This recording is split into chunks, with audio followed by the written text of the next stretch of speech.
খলিফা হযরত ওমর রাদিয়াল্লাহু তাআলা আনহু এই পৃথিবীর জমিনে আল্লাহর দ্বীনকে প্রতিষ্ঠিত করতে সফলভাবে সক্ষম হয়েছিলেন।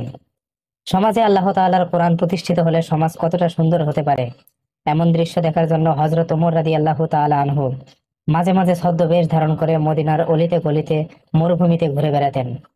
একদিন হযরত ওমর রাদিয়াল্লাহু তাআলা আনহু ছদ্মবেশ ধরে মদিনার এক মরুভূমিতে গেলেন। সেই মরুভূমিতে একজন রাখাল উট চরানোর কাজ করত। হযরত ওমর রাদিয়াল্লাহু তাআলা আনহু সেই রাখালের কাছে গিয়ে সালাম দিলেন এবং বললেন, হে ভাই রাখাল, তুমি আমাকে এক পেয়ালা উটের দুধ দাও, আমি প্রচন্ড ক্ষুধার্ত। রাখাল এর আগে কখনো স্বচক্ষে হযরত ওমরকে দেখেনি। রাখাল বলল, তুমি কে, তোমার পরিচয় দাও।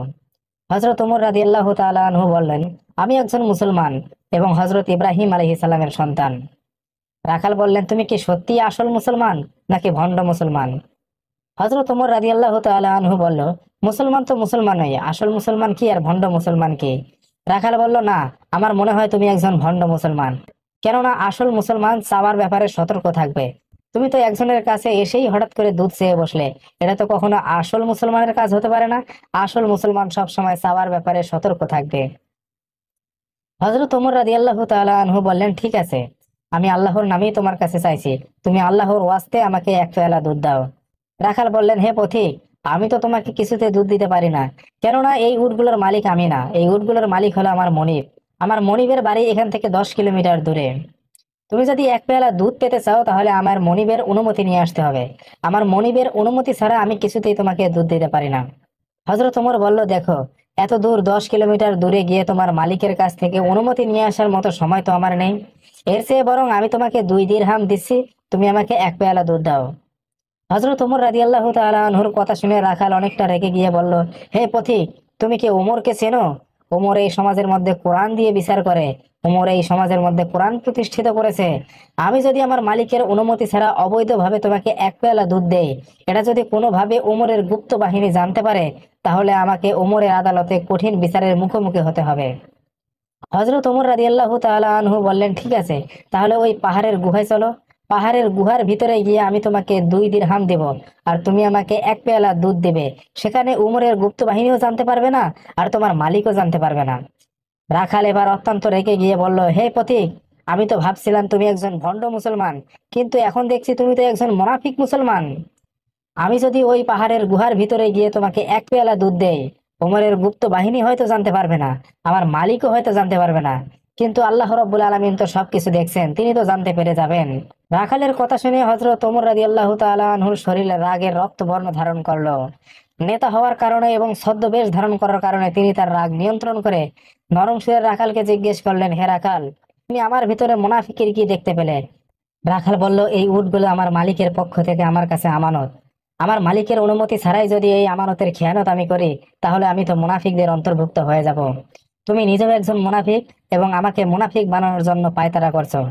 হযরত ওমর রাদিয়াল্লাহু তাআলা আনহু এক দৌড়ে পাহাড়ের পাদদেশে গিয়ে সেজদায় পড়ে আল্লাহর কাছে বলতে লাগলেন, মাবুদ, তোমার কোরআন যদি সমাজে প্রতিষ্ঠিত হয়, তাহলে একজন সামান্য রাখালও খলিফা ওমরের ভুল ধরতে পারে। এদিক থেকে রাখাল দৌড়ে এসে হযরত ওমরকে পিছন দিক থেকে বললেন, হে পথিক, তুমি আল্লাহর কাছে সেজদায় পড়ে বিড়বিড় করে কি বলছো? এভাবে বললে তো কাজ হবে না। তুমি তো একজন মুনাফিক এবং আমাকে মুনাফিক বানানোর পায়তারা করেছো। সেজন্য আল্লাহর কাছে তোমাকে তওবা করতে হবে। তুমি যদি তওবা না করে মৃত্যুবরণ করো, তাহলে মুনাফিকি অবস্থায় তোমার মৃত্যু হয়ে যাবে। এই বলে রাখাল বলছেন, হে পথিক, আমি তোমাকে তওবা পড়িয়ে দিচ্ছি, তুমি আমার সঙ্গে তওবা পড়ো। আস্তাগফিরুল্লাহ রাব্বি মিন কুল্লি যানবিন ওয়া আতুবু ইলাইহি লা হাওলা ওয়ালা কুওয়াতা ইল্লা বিল্লাহিল আলিয়্যিল আযীম। হযরত ওমর রাদিয়াল্লাহু তাআলা আনহু রাখালের সঙ্গে মুখে মুখ মিলিয়ে সেই তওবা তেলাওয়াত করলেন। এবার হযরত ওমর রাদিয়াল্লাহু তাআলা আনহু বললেন, হে রাখাল ভাই, আমি তোমার মনের মধ্যে আল্লাহ তাআলার জন্য ভয় দেখে অত্যন্ত মুগ্ধ হয়ে গেছি। তোমার ঈমান অনেক বড় মজবুত। এই দুনিয়ার জমিনে তুমি সামান্য একজন রাখাল হয়ে জীবন যাপন করো। এই দুনিয়ার জমিনে কি তোমার কোনো চাওয়া পাওয়া নেই? তোমার কি কোনো চাহিদা নেই? তোমার যদি কোনো চাহিদা থাকে তুমি আমাকে বলতে পারো। রাখাল বললেন, হে পথিক, এই দুনিয়ার জমিনে আমার দুইটাই চাওয়া আছে। আমার প্রথম চাওয়া, আমি খলিফা হযরত ওমরকে 2 নয়ন ভরে দেখতে চাই। যেই ওমর আল্লাহর দ্বীন এই সমাজে প্রতিষ্ঠিত করেছে, যেই ওমর আল্লাহর কোরআন দিয়ে রাষ্ট্র পরিচালনা করে, এমন মহামানবকে আমি 2 চোখ ভরে দেখতে চাই। আমার 2 নম্বর চাহিদা হলো, আমি মৃত্যুর পর যেন জান্নাত পাই। আল্লাহ যেন মৃত্যুর পর আমাকে জান্নাত দেয়।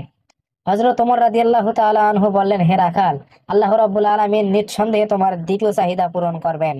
রাখাল বললেন, এটা তো সবাই বলতে পারে যে আল্লাহ মৃত্যুর পর তোমাকে জান্নাত দিক, কিন্তু আমার প্রথম চাহিদার কথা তো তুমি বললে না। আমার প্রথম চাহিদা, আমি হযরত ওমরকে দুচোখ ভরে দেখতে চাই। আমার এই চাহিদাটা কে পূরণ করবে? হযরত ওমর রাদিয়াল্লাহু তাআলা আনহু বললেন, রাখাল, তুমি নামাজ আদায় করো কোথায়? রাখাল বলল, কেন, মসজিদ নববীতে। হযরত ওমর বললেন, মসজিদ নববীতে নামাজ আদায় করলে তো ওমরের সঙ্গে দেখা হওয়ার কথা। রাখাল বললেন, আমি সব সময় বারান্দায় নামাজ আদায় করি, আমি কখনো মসজিদ নববীর ভিতরে ঢুকি না। কেননা মসজিদ নববীর ভিতরে নবীর বড় বড় সাহাবীরা রয়েছেন, সেই সব বড় বড় হাজার হাজার সাহাবীদের মধ্যে আমি রাখাল বেমানান, এজন্য আমি মসজিদের বারান্দায় নামাজ আদায় করি। হযরত ওমর রাদিয়াল্লাহু তাআলা আনহু বললেন, রাখাল, তুমি কালকে ফজরের নামাজ মসজিদ নববীর ভিতরে আদায় করবে, এবং মেহরাবে যে ব্যক্তিটি দাঁড়িয়ে ইমামতি করবে সেই ব্যক্তিটি হলো হযরত ওমর রাদিয়াল্লাহু তাআলা আনহু। এই বলে হযরত ওমর রাদিয়াল্লাহু তাআলা আনহু রাখালের কাছ থেকে বিদায় নিয়ে চলে গেলেন। রাখাল ঈশার নামাজ আদায় করে মসজিদে নববীতেই রয়ে গেলেন, কেননা খলিফা ওমরকে দেখার জন্য রাখালের মন ছটফট করতে লাগলো। রাখাল ভাবতে লাগলো, ঈশার নামাজ আদায়ের পর যদি বাড়িতে যায় আর ফজরের সময় ফিরে এসে যদি সামনের কাতারে জায়গা না পাই, তাহলে তো খলিফা ওমরকে দেখতে পাবো না। এজন্য রাখাল ঈশার নামাজ আদায় করে মসজিদে নববীর বারান্দায় রয়ে গেলেন ফজরের জামাতে সামনের কাতারে জায়গা পাওয়ার জন্য। যথাসময়ে ফজরের আজান দেওয়ার জন্য হযরত বেলাল রাদিয়াল্লাহু তাআলা আনহু মসজিদে নববীতে প্রবেশ করলেন, এবং ফজরের আজান হয়ে গেল।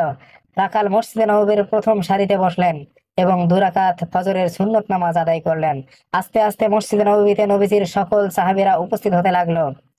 এমন সময় হযরত ওসমান রাদিয়াল্লাহু তাআলা আনহু উপস্থিত হয়ে দেখেন তার জায়গা দখল করে একজন ব্যক্তি বসে আছেন। রাখাল যেই জায়গায় বসেছিল সেই জায়গাটা সর্বদাই হযরত ওসমান রাদিয়াল্লাহু তাআলা আনহুর জন্য বরাদ্দ থাকতো, কেননা রাসূল সাল্লাল্লাহু আলাইহি ওয়াসাল্লাম বলেছিলেন, আমি যখন ইমামতি করব আমার পিছন বরাবর আবু বকর দাঁড়াবে, আবু বকর যখন ইমামতি করবে তার পিছন বরাবর ওমর দাঁড়াবে, ওমর যখন ইমামতি করবে তার পিছন বরাবর ওসমান দাঁড়াবে, ওসমান যখন ইমামতি করবে তার পিছন বরাবর আলী দাঁড়াবে। নবীজির এই হাদিস অনুযায়ী হযরত ওসমান রাদিয়াল্লাহু তাআলা আনহুর জন্য সেই জায়গাটা সব সময় ফাঁকা থাকতো। রাখাল সেই জায়গায় বসে আছে। হযরত ওসমান রাদিয়াল্লাহু তাআলা আনহু রাখালের পাশে গিয়ে 2 রাকাত ফজরের সুন্নত আদায় করলেন। এরপর রাখালকে জিজ্ঞেস করলেন, আপনি কে ভাইজান? এর আগে তো কখনো আপনাকে প্রথম সারিতে নামাজ আদায় করতে দেখি নাই, আপনি কি নতুন এসেছেন নাকি? রাখাল বললেন, আমি সবসময় বারান্দায় নামাজ আদায় করি, আজকে ভিতরে ঢুকেছি খলিফা হযরত ওমর রাদিয়াল্লাহু তাআলা আনহুকে দেখার জন্য। দেখা হলেই চলে যাব, আজকের পর আর কোনোদিন সামনের সারিতে নামাজ আদায় করতে আসবো না। হযরত ওসমান রাদিয়াল্লাহু তাআলা আনহু বলল, কেন আসবে না, কোনো সমস্যা নেই, তুমি সব সময় সামনের সারিতে এসে নামাজ আদায় করো। এমন সময় হযরত বেলাল রাদিয়াল্লাহু তাআলা আনহু নামাজের জন্য একামত দেওয়া শুরু করলেন। হযরত বেলাল যখন একামত দিছিলেন, খলিফা উমর রাদিয়াল্লাহু তাআলা আনহু মেহরাবের পার্শ্ববর্তী দরজা দিয়ে ইমামতি করার জন্য জায়নামাজে এসে দাঁড়ালেন। সঙ্গে সঙ্গে সেই রাখাল আল্লাহু আকবার ধ্বনি দিয়ে উঠল। মসজিদ নববীতে উপস্থিত সকল সাহাবীরা অবাক দৃষ্টিতে সেই রাখালের দিকে তাকিয়ে রইল। হযরত ওসমান রাদিয়াল্লাহু তাআলা আনহু বলল, ভাইজান, ইমাম যখন নামাজে ভুল করবে তখন লোকমা দিতে হয়, ইমাম তো এখনো নামাজ শুরুই করেন নাই, আপনি তার আগেই কেন লোকমা দিলেন? রাখাল বললেন, লোকমা দেব না তো কি করব, লোকমা দেওয়া ছাড়া তো আমার কোনো আর উপায় নেই। কালকে এই পথিকের সঙ্গে হযরত ওমর রাদিয়াল্লাহু তাআলা আনহুকে আঙ্গুল দিয়ে দেখিয়ে দিয়ে বলতেছেন, কালকে এই পথিকের সঙ্গে আমার মরুভূমিতে দেখা হয়েছিল, এবং এই পথিক আমাকে বলেছিল, তুমি যদি খলিফা ওমরকে দেখতে চাও তাহলে মসজিদে নববীতে গিয়ে প্রথম সারিতে নামাজ আদায় করো, মেহরাবে যে ব্যক্তিটি দাঁড়িয়ে ইমামতি করবে সেই ব্যক্তিটি খলিফা ওমর। কিন্তু কালকের সেই পথিককেই আমি যদি এই মেহরাবে দেখতে পাই, তাহলে লোকমা দেওয়া ছাড়া তো আমার আর কোনো রাস্তা নাই। আমি লোকমা দিয়ে এই পথিককে এখান থেকে সরিয়ে দিয়ে খলিফা উমর রাদিয়াল্লাহু তাআলা আনহুকে এই মেহরাবে একবার দেখতে চাই। হযরত ওসমান রাদিয়াল্লাহু তাআলা আনহু নরম সুরে বললেন, ভাইজান, আপনি যাকে পথিক বলছেন তিনি আমাদের খলিফা আমিরুল মুমিনিন, খলিফাতুল মুসলিমিন হযরত ওমর রাদিয়াল্লাহু তাআলা আনহু। সঙ্গে সঙ্গে রাখাল হাউমাউ করে কাঁদতে শুরু করলো। একটা গাছের গোড়া কাটলে যেমন গাছটা ঠাস করে পড়ে যায়, রাখাল তেমন ঠাস করে মেহরাবের সামনে পড়ে গিয়ে হাউমাউ চিৎকার করে কাঁদতে কাঁদতে বলল, ইয়া আমিরুল মুমিনিন, আমি অধম রাখাল, সারা জীবন আপনাকে দেখার জন্য মনের ভিতর বাসনা রেখেছি, আর আপনার সঙ্গে যখন দেখা হয়ে গেল আপনাকে আমি ভণ্ড বলেছি, মুনাফিক বলেছি, আপনাকে আমি তওবা পড়িয়েছি, আমার মতো পাপী এই জন্মে আর হয়তো বা নেই। রাখালের এই সব কথা শুনে মসজিদে নববীতে সকল সাহাবীরা রেগে গর্জন দিয়ে উঠলো। তারা বলতে লাগলো, কে এই পাগল? এই পাগলটাকে মসজিদে নববীর ভিতরে ঢুকতে দিয়েছে কে? আমাদের খলিফা আমিরুল মুমিনিন হযরত ওমর সম্পর্কে এই পাগল এত কিছু বলেছে, আর এই পাগলকে মসজিদে নববীর ভিতরে ঢুকতে দিয়েছে কে? সঙ্গে সঙ্গে হযরত ওমর রাদিয়াল্লাহু তাআলা আনহু দাঁড়িয়ে গিয়ে বললেন, আতিউল্লাহ ওয়া আতিউর রাসূল উলিল আমরি মিনকুম। তোমরা আল্লাহর আনুগত্য করো, রসুলের অনুসরণ করো। আর আমি ওমর যদি তোমাদের নেতা হয়ে থাকি তাহলে আমার কথা শোনো।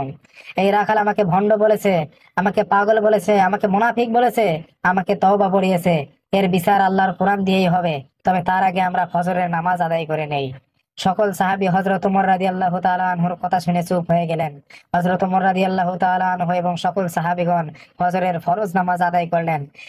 নামাজ শেষ করে হযরত ওমর রাদিয়াল্লাহু তাআলা আনহু এক টান দিয়ে রাখালকে বুকের মধ্যে নিয়ে কপালে এবং গালে চুমু দিয়ে বললেন, রাখাল ভাই, তোমার মনের মধ্যে যে আল্লাহ তাআলার ভয় রয়েছে, আল্লাহ তাআলার জন্য যে ভালোবাসা রয়েছে, সেটা দেখে আমি অনেক মুগ্ধ হয়ে